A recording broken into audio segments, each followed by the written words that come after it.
ಎಲ್ರಿಗೂ ನಮಸ್ಕಾರ. ಮೋಸ್ಟ್ಲಿ ನಾನು ಈ ತರ ಎಲ್ಲ ಬರೋದೇ ಇಲ್ಲ, ನನಗೆ ಸಖತ್ ನಾಚಿಕೆ, ಪ್ರೆಸ್ ಮುಂದೆ ಬರೋದೇ ನಾಚಿಕೆ.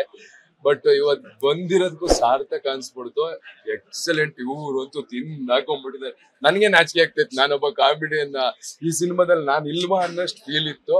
ನಿಜವಾಗ್ಲೂ ಚೆನ್ನಾಗಿ ಮಾಡಿದ್ದಾರೆ. ಇದು 100% ಗತವೈಭವನೇ. ನಾನು ಅನ್ಕೊಂಡೆ ಅಂದ್ರೆ ವಿಜಯನಗರ ಸಾಮ್ರಾಜ್ಯ ಅವಾಗ ಹಂಗಿತ್ತು ಹಿಂಗಿತ್ತು ಅಂತ ವೈಭವೀಕರಣ ಇತ್ತಲ್ಲ, ಸೊ ಈ ಸಿನಿಮಾದಲ್ಲಿ ಆತರ ವೈಭವೀಕರಣ ಇದೆ. ನಾನು ಮೋಸ್ಟ್ಲಿ ತುಂಬಾ ಕಡಿಮೆ, ನಾನು ಜಾಸ್ತಿ ಒಳಗೆ ಇರ್ತೀನಿ, ಬಟ್ ಇದು ನೋಡ್ಬಿಟ್ಟು ಅಂತೂ ಅಯ್ಯೋ ಬೂಮ್ ಅಂದ್ರೆ ದೀಪಾವಳಿ ಇದು ಫುಲ್ಲು ನಿಮ್ಗೆ ಹಬ್ಬ ಇದೆ. ಯಾರಾದ್ರೂ ಈ ಸಿನಿಮಾ ನೋಡಿಲ್ಲ ಅಂದ್ರೆ ದಯವಿಟ್ಟು ಬಂದು ನೋಡ್ಬಿಡಿ, ಯಾಕಂದ್ರೆ ಅಷ್ಟೆಲ್ಲ ಹೇಳಲ್ಲ ಯಾರಿಗೂ, ಅಷ್ಟು ಚೆನ್ನಾಗಿದೆ. ಅಂದ್ರೆ ಒಂದು ಸಿನಿಮಾ ಬಂದ್ರೆ ಎಲ್ಲದನ್ನೂ ಮರ್ತು ಬಿಡ್ಬೇಕು. ಮನೆ, ಅವನ್ ಫ್ಯಾಮಿಲಿ, ಅವನ್ ನೋವು, ಅವನಿಗೆ 1000 ಟೆನ್ಷನ್ ಇರುತ್ತೆ. ಅದನ್ನೆಲ್ಲ ಮರ್ತೇನಾದ್ರೂ ಒಂದ್ ಸಿನಿಮಾ ನೋಡ್ಬೇಕು ಅಂತ ಇದ್ರೆ ದಯವಿಟ್ಟು ಹೇಳ್ತೀನಿ ಕೇಳಿ, ಗತವೈಭವ ನೋಡಿ.